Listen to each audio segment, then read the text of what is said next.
Buenas tardes. Hoy vamos a hablar un poco acerca de Antonio Gramsci, uno de los principales dirigentes del Partido Comunista en Italia, allá por los años 1920. Un autor que estudió todas las formas de dominación en las sociedades modernas y tiene un concepto clave que es el de hegemonía, que lo vio como la forma en que las clases dominantes someten a las dominadas. La hegemonía se da en el contexto de la economía, de la política y de la cultura. Eso es importante tenerlo en cuenta, siempre que pensemos a Gramsci y que pensemos cómo funciona una sociedad y por qué ciertos sectores de la sociedad avalan que el mundo sea de determinada manera.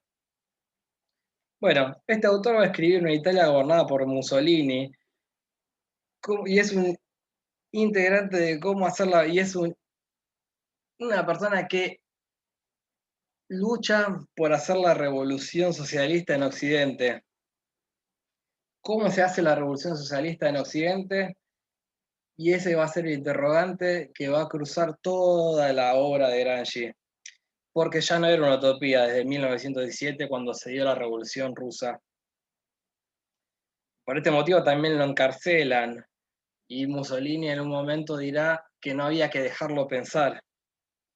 En ese momento cuando lo encarcelan, nuestro autor va a escribir los famosos cuadernos de la cárcel, que ahí recopila un conjunto de notas sobre la sociedad, la política y la cultura, donde la preocupación central fue esta siempre, cómo hacer la revolución socialista en Italia.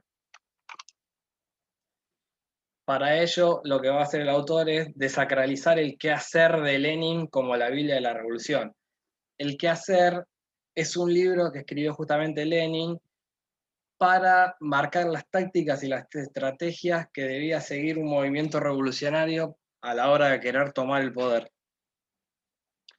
Lo que hace Gramsci plantea como primera observación que Oriente y Occidente son distintos.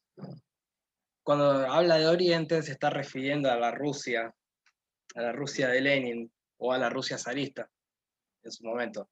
Acordémonos que el zarismo cae y empieza a gobernar lo que sería la Revolución Rusa con Lenin a la cabeza. Bueno, y la diferencia entre Oriente y Occidente consiste que para el Occidente tiene una sociedad civil mucho más compleja, con un entramado de relaciones entre la burguesía y el proletariado más dificultoso, en donde circulaba una ideología dominante que ya estaba arraigada en el pensamiento de la gente. En cambio, en Rusia no había una ideología de las clases dominantes circulando, sino que más bien se gobernaba por lo que sería la coerción. Mientras que en Oriente la sociedad civil, bueno, es muy débil, el Estado es todo en Oriente. Bueno, y en Occidente lo que va a plantear el autor es que no basta, no alcanza con tomar el Estado a la hora de imponer y poder hacer una revolución. Ahí va a aparecer el concepto de hegemonía como una forma de dominación de la clase dominante que se ejercía por la suma de lo que sería la coerción y la ideología. Él decía que el trabajador va a la fábrica por su propia voluntad, nadie le pone un arma en la cabeza a un trabajador para que vaya a trabajar. Él acepta las condiciones, él acepta ir a trabajar para un patrón, porque está convencido de que trabajar es su privilegio.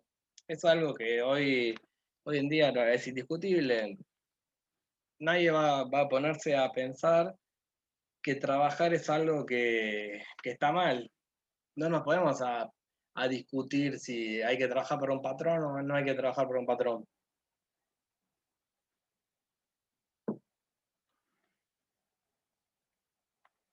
Bueno, y esto lo que hace es que se da una situación, a través de la hegemonía de las clases dominantes, se da una situación de naturalidad entre trabajadores y burgueses, entre proletarios y burgueses, y el burgués sería el dueño de la fábrica, por ejemplo.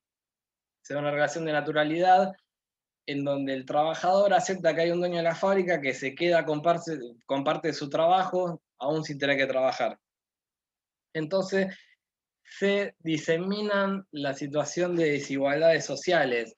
Se anula la desigualdad social cuando se acepta la hegemonía de ese momento histórico. Lo que dice el autor es que, a pesar de que haya hegemonía, tampoco es posible sin represión todo esto. ya que todo el andamiaje del capitalismo se asienta en la concepción de que el Estado tiene la potestad de la violencia legítima.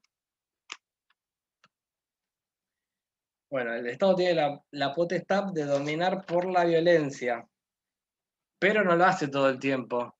El Estado recurre a consensos permanentemente para poder gobernar y pensar de qué manera tenemos que vivir la vida, básicamente. Lo que aparece ahí es la hegemonía en términos de una construcción de un estilo de vida, eso hay que tenerlo claro. Cuando hablamos de hegemonía es de qué manera nosotros vivimos y por qué aceptamos vivir como vivimos.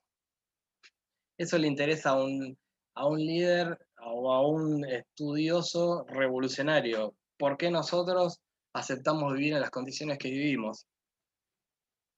Bueno, para Gramsci esta ideología se crea y se transforma a través de aparatos privados de la sociedad civil. No es que la haya trasladado de un sector a otro, sino que se crea y se produce de diferentes formas.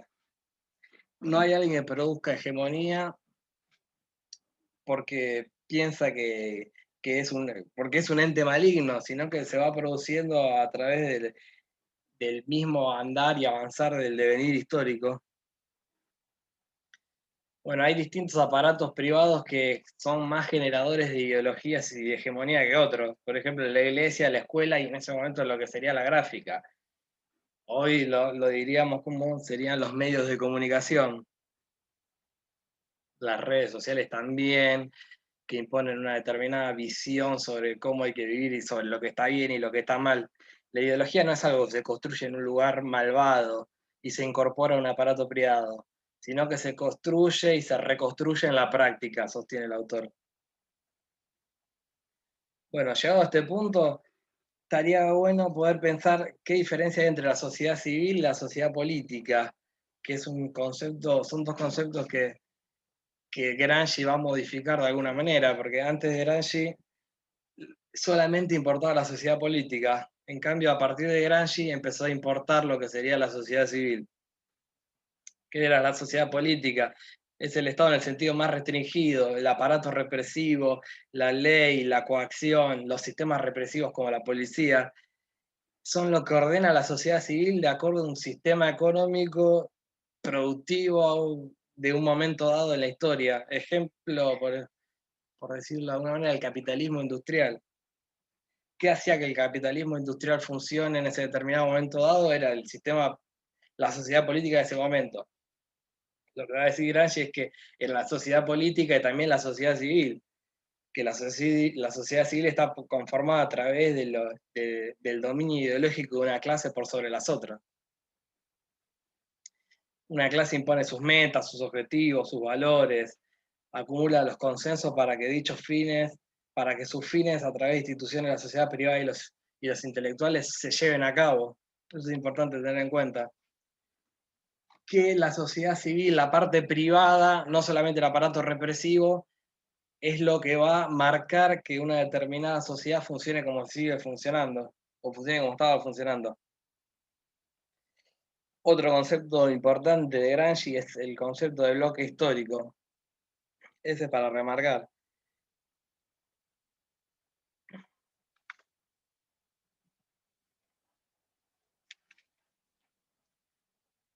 Porque Gramsci lo que va a hacer es hablar de bloques porque en el interior de la burguesía, o sea, de todos esos señores que son los dueños de los medios de producción, también hay luchas internas, hay fracciones.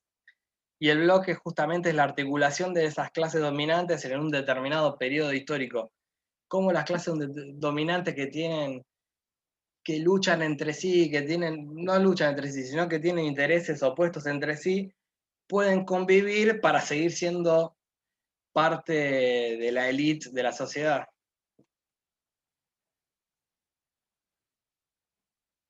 Por ejemplo, en Argentina, la unión industrial y la sociedad rural siempre tuvieron intereses antagónicos. Sin embargo, siempre formaron parte del bloque histórico. Nunca dejaron de ser dos actores fundamentales que conforman el estilo de vida de la argentinidad, por ejemplo, por decirlo de alguna manera. Hegemonía y bloque histórico son dos conceptos claves que permiten explicar la forma en que la clase dominante domina en Occidente. Bueno, lo importante de tener en cuenta es que a Gramsci no le interesa hablar de todo esto para aumentar el conocimiento sobre Occidente. ¿Ah? Él es un líder revolucionario. A él le interesa hacer una teoría de la revolución donde aparezca qué diferencias hay entre Occidente y Oriente, el Oriente que logró hacer la Revolución Rusa, para que el Partido Comunista en ese entonces, en ese momento, lograra o tomara cartas en el asunto y logra entablar tácticas y prácticas revolucionarias que efectivamente tiendan a lograr hacer una revolución en Occidente. El autor va a decir que el Partido Comunista de Oriente tiene que formar un partido de cuadros políticos que asalte el aparato del Estado. O sea, en Rusia, asaltando el aparato del Estado ya estaba, podías lograr hacer una revolución. Y que esto se llamaba una especie de guerra de maniobras. En Occidente, en cambio, no puedes enfrentarte al ejército con ejército. Vos no podés tomar al Estado a través del ejército. Primero porque vas a perder. Y segundo porque aunque derrotemos al ejército, no vamos a cambiar el estilo de vida de las personas porque ya están acostumbradas a vivir de una determinada manera. Por lo que en Occidente lo que hay que hacer es una guerra de posición. El Partido Comunista tiene que hacer una revolución que va a disputar la hegemonía. Tiene que construir una hegemonía distinta y una hegemonía que sea de los trabajadores. Eso es clave para entender Gramsci. Hay que luchar en el ámbito de la sociedad privada, de la sociedad civil, dice Gramsci. Hay que lograr convencer, lograr cambiar a través de los intelectuales todo el andamiaje que sería ideológico para poder cambiar y dar vuelta a lo que serían las relaciones de producción, las relaciones sociales, para que deje de haber explotados y explotadores, o proletarios y burgueses, y haya una igualdad dentro de la sociedad. Bueno, espero que les haya quedado un poco claro. Cualquier cosa después lo podemos seguir debatiendo en clases. Saludos.